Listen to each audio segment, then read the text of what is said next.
मुनीर ने मेरे विचार से एक स्मार्ट गेम खेली है। ईरान की जो डिप्लोमेटिक इंटरेस्ट है, क्योंकि अमेरिका में वीजा नॉर्मल चीजों के लिए, वो पाकिस्तान एम्बेसी के अंदर है वो सेक्शन, इरानियन इंटरेस्ट सेक्शन। तो पाकिस्तान के ईरान के साथ काफी अच्छे वर्किंग, आप कहेंगे डिप्लोमेटिक सेंस में रिलेशन है। तो केवल बात ये नहीं है कि आप फ्लैटरी करके किसी को यहां बैठ के ताली बजा के कर दो, इन्होंने कॉन्क्रीट गोटियां खेली हैं। अभी पाकिस्तान यूएन सिक्योरिटी काउंसिल के हाई टेबल पे भी बैठा है, उसकी एक वॉइस है वहां पर, जहां से वो कश्मीर का मुद्दा या अभी उसने रिसेंटली इंडस वाटर ट्रीटी का मुद्दा उठाया। तो आसिम मुनीर को हमको एज अ पर्सन समझना पड़ेगा। और उनकी जो ग्रोथ हुई वो इसलिए शुरू हुई क्योंकि वो बहुत ही इंडस्ट्रियस और बहुत ही हार्ड वर्किंग शुरू से थे। जब 18 साल के वो अफसर बन के आए तो वो नंबर 1 थे, सोर्ट ऑफ ऑनर उनको मिला। उन्होंने जो वर्ल्ड पॉलिटिक्स या रियल पॉलिटिक्स की जो तालीम हासिल की वो खुद हासिल की। एक कोर्स, लंबा कोर्स उन्होंने मलेशिया में किया, एक लंबा कोर्स उन्होंने जापान में किया। तो उनका जो विजन था वो बढ़ा काफी। एक ये अलोन चीफ हैं जिन्होंने डीजी एमआई भी रहे, मिलिट्री इंटेलिजेंस, और डीजी आईएसआई भी रहे। और एक ऐसा उनके पास वजूद उनका ऐसा हो गया, वो बिल्कुल इनविंसिबल से हो गए। और इन्होंने पूरा जो इंटरनल प्रॉब्लम थी बलूचिस्तान, आपने देखा होगा, इन्होंने स्टेटमेंट दी 1500 टेररिस्ट हैं, इनकी 10 पीढ़ियां भी हमारे पाकिस्तान को नहीं हिला सकती। ये वो पूरा सब शांत हो गया। अब सब जगह उनकी वाहवाही होने लगी। उन्होंने पाकिस्तान फर्स्ट की पॉलिसी इख्तियार की। अगर जवान जो आप देखोगे वो तो बिल्कुल हार्डी है, बिल्कुल पंजाब के ले लो, चाहे आप पठान ले लो, चाहे वो बलूची ले लो, बिल्कुल उनकी तो प्राइड, ट्राइबल लॉयल्टी, उनका जो जज्बा है। ट्रंप ने भी कहा था 2 दिन पहले, आई थिंक इसी रिपोर्ट की जिक्र पे या कुछ और बात थी कि पाकिस्तान को आप क्या फिर भी अभी कंसीडर करते हैं? हाँ बिल्कुल। पाकिस्तान ने जो सऊदी अरेबिया के साथ डिफेंस एग्रीमेंट करी, बाय द वे बहुत खतरनाक है मेरे विचार से, ओके, कि एक पे अटैक मेरे पे attack. And Pakistan is playing a critical role. Pakistan केवल दलाल नहीं है, दोनों साइड्स को ब्रिज भी कर रहा है, पर पाकिस्तान खुद भी प्लेयर है इस खेल में। सोवियत यूनियन 1980s में उनको निकालने के लिए तब भी ठीक है, मैं मदद करता हूं। चाइना को गोदार पोर्ट मिला है, जो चाइना पाकिस्तान कॉरिडोर है, और चाइना के लिए कॉरिडोर और ये पोर्ट बहुत इंपॉर्टेंट है। तुम अपने यहां पर ग्वादार डेवलप कर लो, न्यूक्लियर बॉम्ब तुम्हारे पास है ही। सऊदी में मतलब जो उनका प्रोजेक्ट बन रहा है लाइन के नाम से, उसमें पाकिस्तान की सुरक्षा आ गई कि तुम्हारे पास न्यूक्लियर बॉम्ब है। यूएई का अनफॉर्चुनेटली फिर केवल प्रेजेंट ही नहीं, मुझे रहता है फ्यूचर ज्यादा डैमेज हुआ है। अब कोई मुझे बताए ईरान डेथ टू अमेरिका क्यों कहता है? एक मिनट आप सोचें। अब ये नहीं कहोगे अमेरिका मुर्दाबाद, तूने मेरे देश में डिक्टेटर बिठा रखा था। मेरे देश में अगर कोई मेरा डिक्टेटर हो जिसको कोई दूसरी पावर बिठा रखी हो मेरे खिलाफ, हमारे अवाम के खिलाफ, और हम रेवोल्यूशन करके हैं, तो सड़कों पे नारे तो ऐसे लगेंगे। ट्रंप के व्यक्तित्व को आसिफ मुनीर पहचान गए कि व्यक्ति तारीफ पसंद व्यक्ति है, ये आत्ममुग्ध व्यक्ति है। अगर मैं और ज्यादा बोलूं कि इनको आप कहो कि आप नोबेल पीस के विजेता हैं तो आप हैं, वो बिलीव करने लगते हैं। क्योंकि आपने अपनी पुस्तक में पूरी ट्रंप के ऊपर, अगर मैं सही हूं तो लगभग पेजेस गिनूं 750 पेज की पुस्तक लिख दी है। क्या आपने इनके इस व्यक्तित्व को डिकोड किया कि अल्टीमेटली उन्हें इस तरह से तो कोई भी फूल बना सकता है? क्या ऐसी स्थिति नहीं है कि ट्रंप आप महान हो, एक बढ़िया सी आरती लिख करके जिंगल बजवा देते हैं? मतलब ट्रंप इतने बेवकूफ हैं कि उन्हें कोई भी इस तरह से चढ़ाएगा कि आप महान हो, वो चढ़ जाएंगे। शहबाज शरीफ खुश होकर के कहेंगे सर नहीं आप नोबेल पीस के बिल्कुल कंटेंडर हैं, आपको मिलना चाहिए, और वो इस बात को यकीन में मान लेंगे कि तुम बहुत सही आदमी हो। क्या उन्हें यह नजर नहीं आता कि भारत जैसी अर्थव्यवस्था बगल में खड़ी है, वो किसका साथ देकर क्या खो रहे हैं, क्या पा रहे हैं?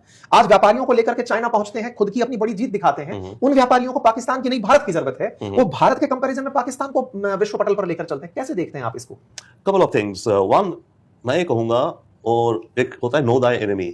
मुनीर ने मेरे विचार से एक स्मार्ट गेम खेली है। ये केवल शब्द नहीं है कि फ्लैटरी करी। जब ट्रंप इलेक्ट हुआ और ऑफिस लिया 20 जनवरी को, उसी के 5 दिन के अंदर पाकिस्तान की आईएसआई ने और इन्होंने जो काबुल ब्लास्ट में जो अमेरिकन मरीन्स मारे गए थे, उसका जो नंबर 1 अक्यूज था, उसको पकड़ के अमेरिका को भिजवा दिया। ट्रंप ने जब अपनी पहली स्पीच दी, आई थिंक 6 या 7 दिन बाद, उसमें उसने कहा आई थैंक पाकिस्तान कि इन्होंने उस टेररिस्ट को हमें हैंड ओवर कर दिया है। इन्होंने शुरुआत वहां से करी।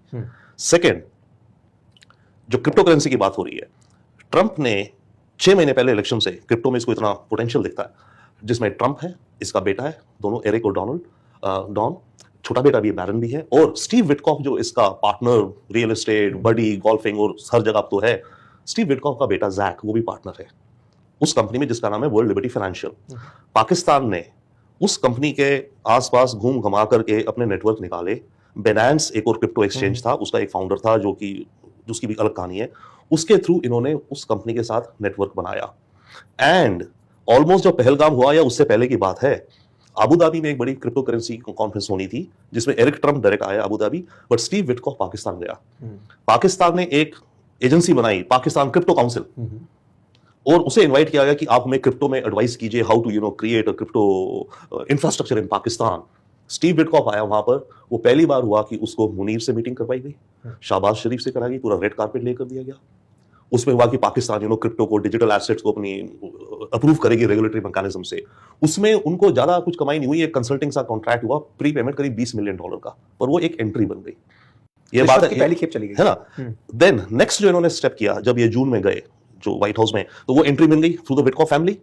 ओके, और पहले इन्होंने उसको एहसान कर दिया कि हमने तेरे को पकड़ के एक अर्ली विन दे दी तेरे को, जो टेररिस्ट था अलकायदा या जिसका भी तालिबान का। अब जब ये जून में गए, वहां इन्होंने कॉन्क्रीट ऑफर दी कि गाजा में आपको स्टेबलाइजेशन फोर्स चाहिए, मुस्लिम नेशन, मैं देता हूं, मेरी बैटल हार्डर आर्मी है। ट्रम्प ने बोला वाह, ये तो मुझे चाहिए दे रहा है। ये इन्होंने स्टेप बाय स्टेप कल्टीवेट कर, उसके बाद ये रेयर अर्थ मटेरियल्स ऑफर कर दिए, इत्यादि कर दिया। अब जहां तक बात है ईरान के साथ बिचौलिया, हमें याद रखना चाहिए 1981 जो तेहरान में एम्बेसी अमेरिकन को किडनैप बंधक बनाए गए थे, तब से ईरान और अमेरिका के डिप्लोमेटिक रिलेशंस नहीं है। पिछले 45 सालों से ईरान का जो डिप्लोमेटिक इंटरेस्ट है, क्योंकि अमेरिका में वीजा नॉर्मल चीजों के लिए, वो पाकिस्तान एम्बेसी के अंदर है, वो सेक्शन इरानियन इंटरेस्ट सेक्शन। उसका जो चीफ है वो ईरानियन होता है, बट उसको पाकिस्तान की एम्बेसी की जो अगर गाड़ी है तो उस एम्बेसी की गाड़ी का नंबर है। तो पाकिस्तान की एम्बेसी के अंदर इरानियन इंटरेस्ट सेक्शन है पिछले 45 साल से। ये मैसेजेस कन्वे करते हैं, बट वो रूटीन डिप्लोमेटिक टाइप। तो पाकिस्तान के ईरान के साथ काफी अच्छे वर्किंग, आप कहेंगे डिप्लोमेटिक सेंस में, रिलेशन है। अमेरिका की एम्बेसी भी नहीं है तेहरान में, अमेरिका के इंटरेस्ट जो स्विट्जरलैंड की एम्बेसी तेहरान में वो हैंडल करती है। तो पाकिस्तान लंबे समय से ईरान का वो एक चैनल है कम्युनिकेशन का। But back to Munir and all, और उसके बाद फिर ये हुआ जो ऑपरेशन सिंदूर, वापस आई, उसमें नोबेल प्राइज कह दिया। तो केवल बात ये नहीं है कि आप फ्लैटरी करके किसी को यहां बैठ के ताली बजा के कर दो, इन्होंने कॉन्क्रीट गोटियां खेली हैं, उसका ये एडवांटेज ले रहे हैं। इसी पॉइंट पे जब कॉन्क्रीट गोटियां खेली हैं, तो ये तो एक विजनरी पॉइंट व्यू हुआ ना सर, कि आपको उस व्यक्ति के बारे में बहुत पहले से ये समझ में आ गया कि इसको क्या पसंद है। अगर फ्लैटरिंग पसंद है तो फ्लैटरिंग। हम कहां फेल हो गए सर?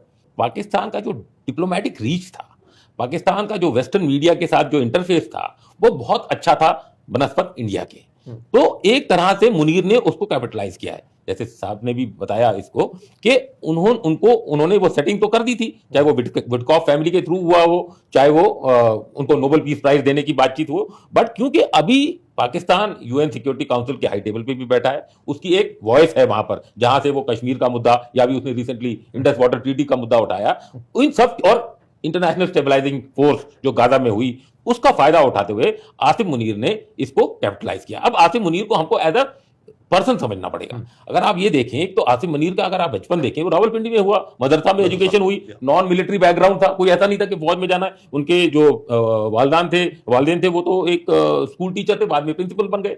तो वो मदरसा की टीचिंग थे, लेकिन वो चले गए मंगला, अबोटाबाद भी नहीं जा पाए, जहां के मेन उनकी पीएमए है अबोटाबाद में। वो ऑफिसर ट्रेनिंग स्कूल मंगला से पास आउट हो गए। 1968 बॉर्न है, लेकिन 18 साल में कमीशन ऑफिसर बन गए। अच्छा। तो 1986 में वो कमीशन हो गए थे फ्रंटियर फोर्स में, जो कि एक जानी मानी रेजिमेंट है, 23 फ्रंटियर फोर्स में वो रहे। और उनकी जो ग्रोथ हुई वो इसलिए शुरू हुई क्योंकि वो बहुत ही इंडस्ट्रियस और बहुत ही हार्ड वर्किंग शुरू से थे। सोर्ड ऑफ ऑनर, मतलब नंबर 1 मेरिट में वो पास आउट हुए। जब 18 साल के वो अफसर बन के आए तो वो नंबर 1 थे, सोर्ड ऑफ ऑनर उनको मिला। और फिर कुछ ऐसी डेस्टिनी बनती रही कि उन्होंने जब सऊदी अरेबिया में थे तो वहां हाफिज का वो ले लिया, कुरान पूरी जो मेमोराइज कर लेता है तो उसको हाफिज कुरान बोलते हैं। तो उन्होंने उसका पूरा फायदा उठाया। As a brigadier he was in there. Then उन्होंने जो वर्ल्ड पॉलिटिक या रियल पॉलिटिक की जो तालीम हासिल की, वो खुद हासिल की। एक कोर्स, लंबा कोर्स उन्होंने मलेशिया में किया, एक लंबा कोर्स उन्होंने जापान में किया। तो उनका जो विजन था वो बढ़ा काफी। फिर जो डेस्टिनी ऐसा भाग लेगी, जब वो फोर्स कमांडर थे नदर्न एरियाज के, जिसमें गिलगित बाल्टिस्तान और पीओके भी आता है, तो वो डायरेक्टली बाजवा साहब के अंडर थे। जब बाजवा साहब खुद 10 कोर कमांडर थे, जिसका हेडक्वार्टर रावलपिंडी में। तो उनकी जो वहां से वो थोड़ी सी एसेंडेंसी शुरू हुई। फिर डीए रहे जब सऊदी अरेबिया में, वहां उनका और जो व्यक्तित्व है और बढ़ा। उसके बाद आप ये देखें कि एक ये अलोन चीफ हैं जिन्होंने डीजी एमआई भी रहे, मिलिट्री इंटेलिजेंस, और डीजी आईएसआई भी रहे। तो ये दोनों डीजी का काम किया। इन्होंने क्वार्टर मास्टर जनरल भी कमांड किया। इन्होंने पंजाब में गुजरांवाला में एक कोर कमांड की और सीनियर मोस्ट थे। तो इन्होंने अपने कार्ड्स पत्ते ठीक खेले पाकिस्तान में कि उनको रिटायर होने से एक दिन पहले नवाज शरीफ ने उठा के, और उनकी जो रिटायर होने वाले थे उनकी तो एप्लीकेशन जाती है इनकी कि रिटायरमेंट की एप्लीकेशन, उसको रद्द करके उनको 29 नवंबर को चीफ बना दिया गया। सीनियर मोस्ट थे। तो उसकी वजह से जो फैज हमीद और जो 2-3 और थे वो हट गए। लेकिन जब इनकी एसेंडेंसी वहां तक पहुंच गई, सीनियर मोस्ट बन गए बाजवा साहब के बाद, फिर एक के बाद एक ऐसी चीजें होती रही जिससे कि कहां तो वो चीफ थे, उसके बाद सिंदूर के बाद फील्ड मार्शल उनको बना दिया गया। फिर कॉन्स्टिट्यूशन को अमेंडमेंट कर दी गई और उनको सीडीएस बना दिया गया। तो अब उनके पास आर्मी, नेवी, एयरफोर्स और एक ऐसा उनके पास वजूद उनका ऐसा हो गया जो कि ना कि प्राइम मिनिस्टर के पास है, ना प्रेसिडेंट के पास है, ना सुप्रीम कोर्ट के चीफ जस्टिस के पास है। मतलब वो बिल्कुल इनविंसिबल से हो गए। तो ये इन्होंने बहुत शातिर किस्म के आदमी हैं, एक शातिर किस्म के जनरल हैं, और इन्होंने पूरा जो इंटरनल प्रॉब्लम्स थी बलूचिस्तान, आपने देखा होगा, इन्होंने स्टेटमेंट दी 1500 टेररिस्ट हैं, इनकी 10 पीढ़ियां भी हमारे पाकिस्तान को नहीं हिला सकती। उन्होंने ऐसा नैरेटिव बिल्ड किया, ऐसा मीडिया को गैग किया कि वो पूरा सब शांत हो गया। अब सब जगह उनकी वाहवाही होने लगी कि देखो कैसा ये है। तो एक ये बहुत शातिर किस्म के इंसान थे जिन्होंने पहचाना ट्रंप को कि अगर मैं उनकी ईगो को सैचुरेट करता हूं, अगर मैं उनको बूस्ट करता हूं, तो उसमें पाकिस्तान का फायदा है। उन्होंने पाकिस्तान फर्स्ट की पॉलिसी इख्तियार की। वो तो खैर पाकिस्तान का मेन थीम है ही, लेकिन आपने बहुत अच्छे से आसिम मुनीर को आज के इस सत्र में डिस्कस किया, और मैं अभी थोड़ा आपके बारे में पढ़ रहा था, आप भी डिफेंस अटैच ही रहे हैं। हाँ, मैं 3 साल इस्लामाबाद में रहा। आपके कुछ एक्सपीरियंस हैं जो आसिम मुनीर के साथ रहे हों, या फिर बाजवा, या फिर उनसे पहले वाले जो प्रेसिडेंट्स रहे हैं उनके लिए? नहीं, मेरे आसिम मुनीर साहब से मैं नहीं मिला, लेकिन तब रहील शरीफ साहब चीफ थे, उनसे 1-2 बार मेरी गुफ्तगू हुई। और जनरल बाजवा जो थे वो तब कोर कमांडर थे, फिर उसके बाद वो जीएचक्यू में आ गए थे, और उसके बाद चीफ भी जब बने तब तक मैं वहीं था, तो उनसे ज्यादा रास्ता हुआ। अगर जवान जो आप देखोगे वो तो बिल्कुल हार्डी हैं, बिल्कुल पंजाब के ले लो, चाहे आप वो पठान ले लो, चाहे वो बलूची ले लो, बिल्कुल उनकी तो प्राइड, ट्राइबल लॉयल्टी, उनका जो जज्बा है वो इंडियन आर्मी के जज्बे से कम नहीं है हमारे जवानों से। क्या पाकिस्तान अभी भी वो मतलब वो पार्टनर रहेगा अमेरिका के लिए जो ईरान के साथ मीडिएशन करा पाएगा, या फिर चाइना को टेबल पर लाया जाएगा? क्या लगता है आपके अंदर? पाकिस्तान रहेगा। एंड ये खबरें जो आ रही हैं कि भाई पाकिस्तान में ईरान की एयरफोर्स के कुछ प्लेन्स खड़े हुए थे, तो पाकिस्तान दगा दे रहा है, कैसे हो रहा है। इससे पहले कुछ और खबरें थी करीब हफ्ता 10 दिन पहले कि करीब 3000 टन कार्गो कराची पोर्ट पर था, जिससे वो ट्रक्स को ले जाकर के ईरान में दिया गया। तो यहाँ तो इकोनॉमिक एम्बार्गो लगा रखा है अमेरिका ने, और पाकिस्तान तो सामान भेज रहा है। पर बातें देखिए, ये गेम्स हैं। पाकिस्तान को ईरान के साथ अपनी गुडविल और भी बढ़ानी है, उसको कुछ और दिखाना है। तो जो ट्रक के जो कार्गो गए, अमेरिकन को क्या पता नहीं होगा? बिल्कुल पता था, पर वो इसलिए करा जा रहा है कि ताकि ईरान से फिर कुछ और खींचा जाए। ये भी जो प्लेन्स खड़े हैं यहां पर, अगर अमेरिका को पता नहीं होगा, अमेरिकन इंटेलिजेंस को, और उनकी एग्रीमेंट के बिना नहीं हुआ होगा, बिल्कुल हुआ होगा उनकी एग्रीमेंट। ये खेल है ताकि ईरान को दिखाया जाए, पाकिस्तान दिखाए देखो मैं तुम्हारी भी कुछ मदद करता हूं। तो भाई जब इतनी नेगोशिएशन जो चल रही है, इतनी कॉम्प्लिकेटेड जो चीजें चल रही हैं, उनमें इस तरह के खेल तो होते ही हैं पीछे। तो I don't think Pakistan, in fact Trump ने भी कहा था 2 दिन पहले, आई थिंक इसी रिपोर्ट की जिक्र पे या कुछ और बात थी कि पाकिस्तान को आप क्या फिर भी अभी कंसीडर करते हैं? हाँ बिल्कुल। चाइना का जो रोल है विद रिस्पेक्ट टू ईरान वो अलग होगा। चाइना बहुत संभल के खेलेगा। चाइना ईरान को ज्यादा डायरेक्टली प्रेशर नहीं भी करेगा, क्योंकि चाइना के इंटरेस्ट में नहीं है कि ईरान पूरा दब जाए। चाइना को दिख रहा है कि अगर ईरान अमेरिकन स्फीयर में आ गया तो जो ऑयल वेनेजुएला से आता था चाइना को, वो सारा बंद हो गया या अमेरिकन कंट्रोल में आ गया। या ईरान का ऑयल भी अगर अमेरिका के कंट्रोल में आ गया तो कल को चाइना तो ऑयल सिक्योरिटी इनकी फंस जाएगी ना। परसों को कुछ होता है तो वेनेजुएला का तेल बंद करा देगा अमेरिका, ईरान का तेल बंद करवा देगा अमेरिका, सऊदी वाउदी ठीक है कुछ बेचे, वो तो चाइना की तो पूरी एनर्जी सिक्योरिटी गड़बड़ा जाएगी। तो चाइना के इंटरेस्ट में नहीं है कि ईरान फुल्ली कैपिटुलेट कर जाए। हाँ, चाइना कुछ उसको गाइड करेगा, statesman like, but the role of mediation जो चल रहा है वो मेरे ख्याल से पूरा पाकिस्तान का ही रहेगा। इसमें एक और चीज है, पाकिस्तान ने जो सऊदी अरेबिया के साथ डिफेंस एग्रीमेंट करी, बाय द वे बहुत खतरनाक है मेरे विचार से, ओके, कि एक पे अटैक मेरे पे अटैक, ओके। उसके जरिए पाकिस्तान ने ईरान को बोला कि देखो भाई आपने तो सऊदी पे अटैक करा है, अब मेरी सऊदी अरेबिया से डील है कि उस पर अटैक है तो मुझे आप पे करना पड़ेगा। तो मैं करना नहीं चाहता, हम और आपके तो बड़े अच्छे रिश्ते हैं, तो प्लीज आप सीज फायर के लिए मान जाओ, प्लीज आप हॉर्मुज खोलने को कर जाओ।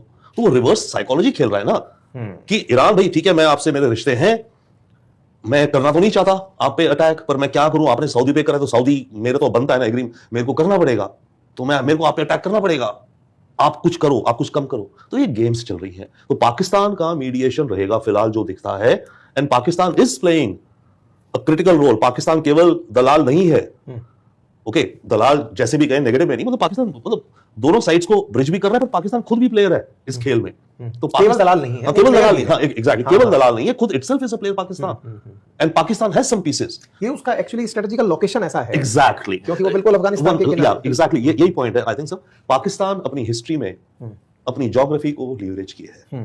अफगानिस्तान में जो हुआ, ओके, सोवियत यूनियन 1980s में उनको निकालने के लिए तब भी ठीक है मैं मदद करता हूं। अभी जो तालिबान के खिलाफ चल रहा था या अमेरिकन गवर्नमेंट थी, नेटो की सारी सप्लाईज कराची से जाए, मुझे आप वो दो।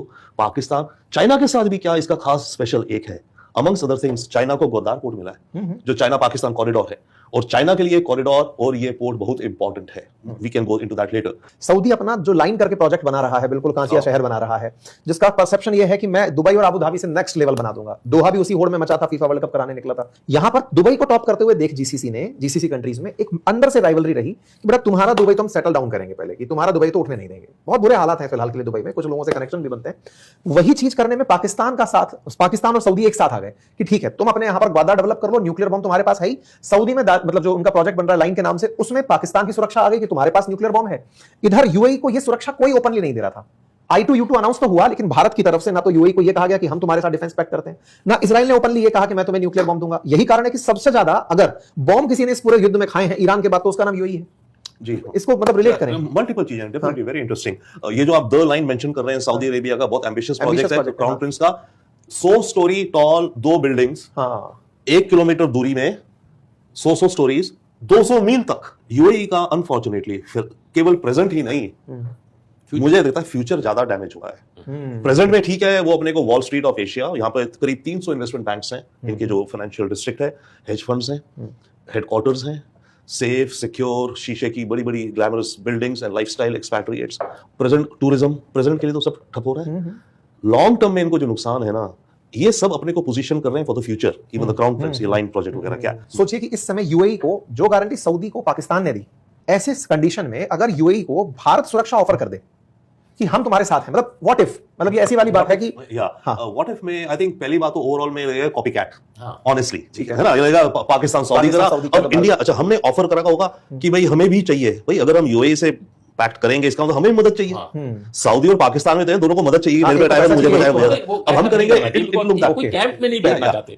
हम सुरक्षा किसको प्रोवाइड करते हैं, except for Bhutan to some extent, where we are not only training but we are financing their army or their police or whatever. I don't think so we are, this is a matter of our any foreign policy also, and I think we should remain the way we are, strategic autonomy, partnership, growth. And also by the way, Israel आज की दुनिया में outcast होता जा रहा है, हमें ये भी ध्यान रखना चाहिए. बाय द वे, आउटकास्ट नहीं होता जा रहा तो उसका जो गुडविल थी दुनिया में ना घटती जा रही है. इजराइल की गुडविल अमेरिका के अंदर घटी है, निस्बत की इनकी जूइश लॉबी जो है, आधे जूस अमेरिका में जो है, हम जूइश लॉबी के साथ काम करते हैं. हमने अपनी जो लॉबी ग्रुप बनाया, इनकी एपैक, उससे मिलजुल करके बनाया था इंडियन अमेरिकन लॉबी ग्रुप. हमने आधे जूस अमेरिका में नेतन्याहू को, नॉट इजराइल, नेतन्याहू की पॉलिसीज को बिल्कुल कंप्लेन करते हैं कि तो इजराइल को बर्बाद कर रहा है. और बाय द वे उसमें we can talk more, right.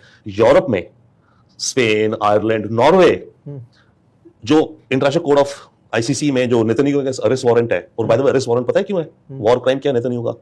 Using starvation as a method of war, as a weapon of war. वो केस है साउथ अफ्रीका ने जो करा था, उस केस में Norway has also joined that case कि इजराइल ये कर रहा है. तो नेतन्याहू जिस रास्ते अपने देश को ले गया है, उसमें बहुत बड़ी डिबेट है.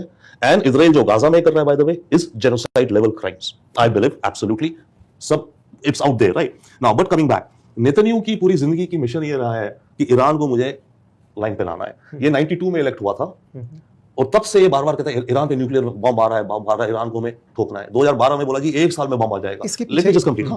तो that's Netanyahu's thing. But coming back, another one big picture जो इस वॉर में देखना चाहिए, ये कहते हैं इजराइल कि ईरान हमारा जानी दुश्मन है, क्योंकि कहता है डेथ टू इजराइल, और अमेरिका भी कहता है. अब कोई मुझे बताए ईरान डेथ टू अमेरिका क्यों कहता है? एक मिनट आप सोचें. क्योंकि ये इसकी रेजिम चेंज करने के लिए मेहनत कर रहे हैं. नहीं सर, उससे भी पीछे जाइए ना. 53 में सीआईए और ब्रिटिश इंटेलिजेंस ने ईरान का जो डेमोक्रेटिकली इलेक्टेड प्राइम मिनिस्टर था उसको गद्दी से हटवाया. शाह जो बैठा था, जो वो पपेट था, मतलब पावरलेस था, उसको डिक्टेटर बनवाया. उस डिक्टेटर ने अपने देश के अंदर, ठीक है, अमेरिका से करा, तेल खींचा, पर वो डिक्टेटर, उसकी सीक्रेट सर्विस जो थी शाह की, सवाक, वो टॉर्चर करती थी, ऑपोनेंट्स को मारती थी. 79 में जब रेवोल्यूशन हुआ देश के अंदर, लोग तरस हो गए, तभी तो रेवोल्यूशन सड़कों पे है. अब जब आप शाह को खदेड़ खदेड़ के भगा रहे हैं, आपको पता है अमेरिका को, आप कहेंगे अमेरिका जिंदाबाद, आप ये नहीं कहोगे अमेरिका मुर्दाबाद, तूने मेरे देश में डिक्टेटर बिठवा रखा था. So that was the slogans, death to America. So that's where death to America came. मेरे देश में अगर कोई मेरा डिक्टेटर हो, जिसको कोई दूसरी पावर बिठा रखी हो मेरे खिलाफ, हमारे अवाम के खिलाफ, और हम रेवोल्यूशन करके, तो सड़कों पे नारे तो ऐसे लगेंगे ना. सो डेथ टू अमेरिका का एक ओरिजिन वो भी